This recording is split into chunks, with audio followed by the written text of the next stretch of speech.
President Biden ranted against ownership of what he called high-caliber weapons Monday, appearing to suggest that there should be restrictions on the most popular handgun in America, the 9mm pistol, and repeating a previously debunked claim that the Second Amendment prohibits ownership of cannons. Speaking to reporters outside the White House after returning to Washington from a weekend that included a visit to the site of last week's mass shooting in Texas, Biden recounted a visit to a trauma hospital in New York where he said doctors had showed him X-rays of gunshot wounds caused by various firearms. They said a .22 caliber bullet will lodge in the lung, and we can probably get it out, may be able to get it, and save the life. Biden said a 9mm bullet blows the lung out of the body, so the idea of these high-caliber weapons is, there's simply no rational basis for it in terms of thinking about self-protection. Hunting. The president went on later in his remarks. Biden appeared to rule out the possibility of taking major executive action on guns, saying,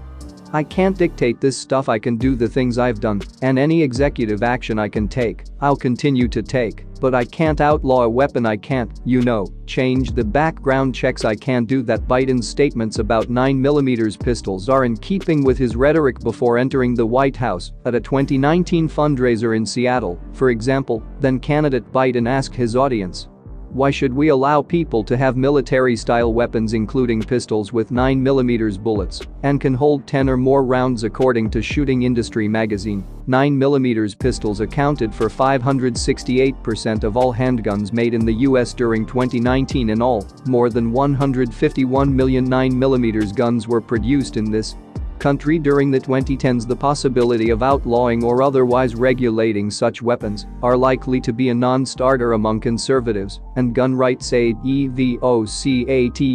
Remember, the Constitution, the Second Amendment, was never absolute. Biden said you couldn't buy a cannon when the Second Amendment was passed. You couldn't go out and purchase a lot of weapons. Biden has made that claim before, most recently when he announced new regulations to stop the spread of so-called ghost guns, and they have been repeatedly declared false by facts. The Second Amendment did not place limits on individual ownership of cannons, PolitiFact stated in April when it rated his claim false. Biden's comments came fewer than 48 hours after Vice President Kamala Harris called for an assault weapons ban after attending a funeral for Buffalo shooting victim Ruth Whitfield, 86. You know what an assault weapon is? You know how an assault weapon was designed? Harris said Saturday it was designed for a specific purpose: to kill a lot of human beings quickly. An assault weapon is a weapon of war with no place in a civil society. Do let me know your views in the comments section below.